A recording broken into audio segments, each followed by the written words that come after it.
I have this amazing idea for a book. I know the story, I know the world, I know more or less my characters. How do I start? Well, welcome to my channel. This is Writing Fiction with Alice Franco. I am Alice Franco, proud member of the Science Fiction and Fantasy Writers Association and award-winning author. I'm gonna help you today get this amazing idea out of your brain and putting it on the paper. Today I'm gonna cover a broadly used structure for storytelling, the hero's journey. The Hero's Journey was first published by Joseph Campbell, The Hero with a Thousand Faces. It was published first in 1949. It's called The Monomyth. I highly recommend anyone that wants to write or act to read Joseph Campbell's work. It's though very philosophical, it's heavily historical. It's based on Carl Jung's works and the studies of myths and folklore throughout the world. So it's not an easy read, but as the starting point of Vogler's work that is broadly used nowadays, I highly recommend starting by Joseph Campbell. Then came Christopher Vogler, and he published this one, which is The Writer's Journey. Vogler was a screenwriter in Hollywood, so he adapted Campbell's work. Vogler expands the view of the hero's journey. He divides into acts, and he defines climax. Everybody that's in the film industry, production, and so, they have to go through this book.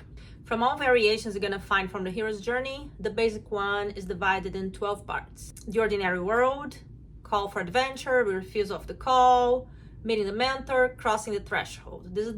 It's a mini climax from Act 1 to Act 2. And then you have Act 2. You have test, analyze, approach to the inmost cave, the ordeal, the climax.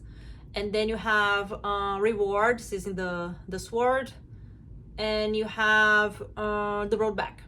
And then you have resurrection, which is a second climax, but already in Act 3, and return with the prize or whatever. We're gonna dive into all of them one by one, I promise. And I'll give you examples and you will understand the basic structure. As I said, the first 5 stages are part of Act 1. Although 5 by 12 is over 40%, this stage of Act 1 shouldn't be more than 25% of your book. Stage 1, the ordinary world, is the basic life, the boring life before adventure that your character has. So this stage is for you to ground the reader in the world of the character before he goes into your adventure.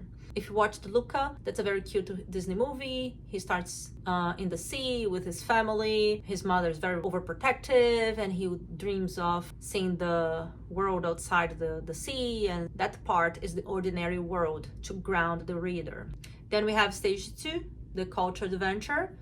That's gonna be the invitation, what's gonna tempt your character to jump into this whole new world and embark on this whole book of yours. Still with Luca's example, that's when Luca meets Alberto, the sidekick that runs through the adventure with him. Eventually Alberto gets him to this whole new world that he dreams about, which is on the surface. Then there's the refusal of the call. The refusal of the call is the not succumbing part of the character to this new adventure. So in Luca, for instance, his mother calls, right? His mother is very protective, and the refusal of the call is because he's afraid of his mother. He's afraid that if he leaves to the surface, he's gonna die. All the stories that his mother tells. And this is grounded during the ordinary world description. So we know about his mother's behavior and overprotection before the call to adventure. So that's important, the foreshadowing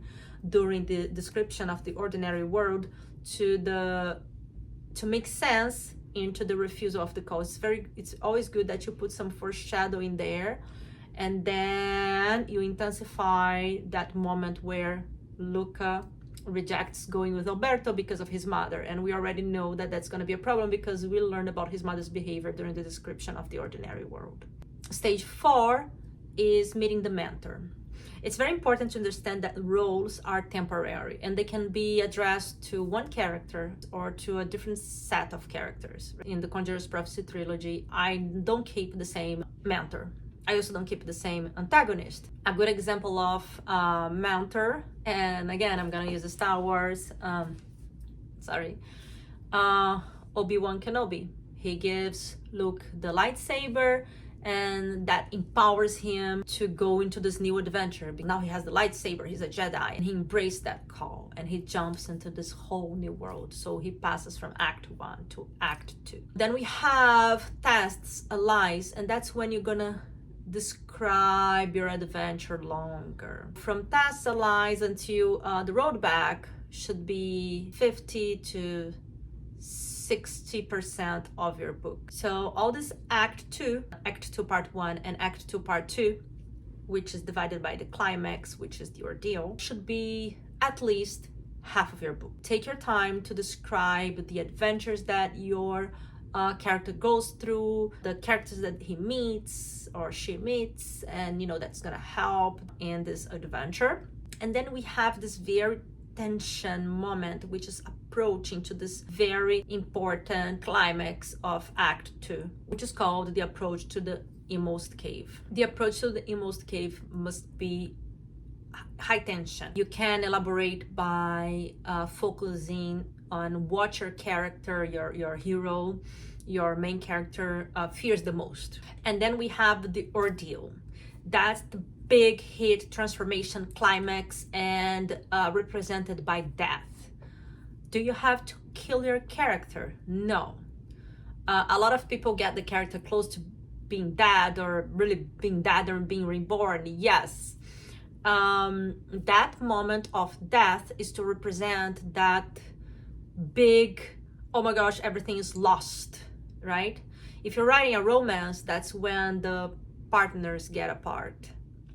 Nobody died, but the romance died. If you're writing a romance, which is not my strength, but if you're writing a romance and the characters get apart, you cannot kill one character, right? If you kill one character, that's terrible. So there is no coming back. So there has to have a hope, and that's very important. Whatever you think of that climax, it cannot completely break. It has to 99% break, but there has to be a hope somehow of reattaching, because if not, there's no continuation of the story. So the climax of Act 2, which is the ordeal in the hero's journey, has to be the representation of death, almost, of breaking point, of almost losing all the hope. It has to be savage, it has to be intense. And inside your hero, inside your main character, it has to be the climax of his transformation. Remember when we talked about character arcs? That's the point of transformation for your hero. So this moment has to make sense for your characters as well.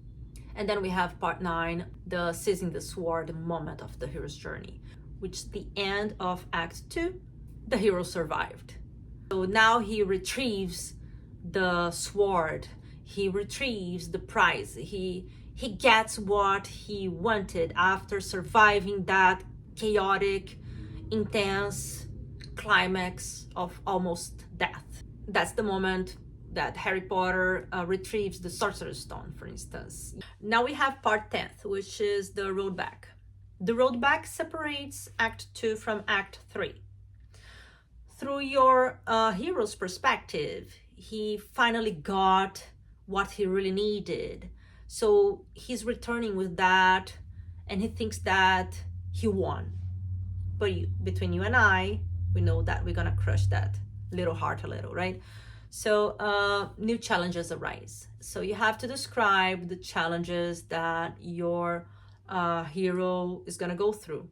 So he's escaping a falling building, and then when he thinks that the antagonist is dying in the middle of the building, the antagonist shows up again. So, and then when he escapes that antagonist, another challenge arises. So these are the moments of problems to return. That's the moment that you think that your character is gonna die again, right? So that's the death again, and that's the biggest challenge that he's ever gonna face, returning with that sword to his normal life, to his world.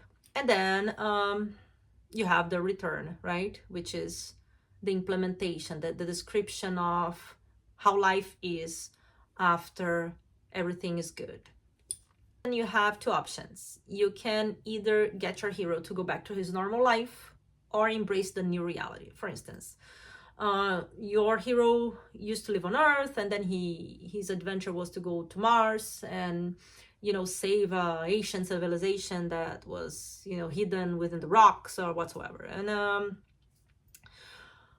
after he went through all those challenges, he finally succeeded, and, you know, the bad guy died, or the bad guy went to Pluto, and he can either, and the people are safe now on Mars, and he can either go back to Earth, or he can choose to become a king on Mars, or, you know, rule that world, or keep saving those people from future problems. So if you have this idea, well, I want to write a book, and my hero lives on Earth, and he's going to go to Mars and save a nation or civilization that lives in the middle of the rocks, and blah, blah, blah. The bad guy is this one. My hero's going to face these challenges, then he's going to get... So now you know where to put each part. So print it out, draw the hero's journey, and start writing, you know. The climax will be Mars is about to explode, there's a nuclear bomb, and now you know the structure. But how much do you write on each part? I told you, Act 1 should be no more than 25% of your book. Act 2 should be at least 50% of your book, 50 to 60% of your book. Act 3, no more than 25% of your book. That's good practices. No structure should be taken that serious. Structures are there to help us, to guide us, to do something that is standard and well perceived by a group that is used with a certain type of storytelling. So that should be to help you, to guide you. Don't go stressed, and if you go, oh, I wrote 200 pages and 150 pages are considered Act 2. Great. Don't stress about it that much, but try to follow a structure, because that's going to be common for your reader. The same way that when you do covers, you have to do covers that are well perceived by your audience. So if you put a picture of you on the cover of a book, people are going to think, well, it's a biography, and you're writing fantasy. It makes no sense. So the same way that your readers are used to looking at a cover and perceiving that book as fantasy or biography or poetry or whatsoever, there is a feeling for the storytelling structure as well. If you get very extensive describing your world previous to all the adventure, and you shrink your adventure to 20% of your book, that's not going to be good. I hope you enjoyed learning a little bit more about the hero's journey. I have a newsletter. The link is also in the description. You can sign up for that. I'll be sending tips, printables, things to help you throughout your writing journey.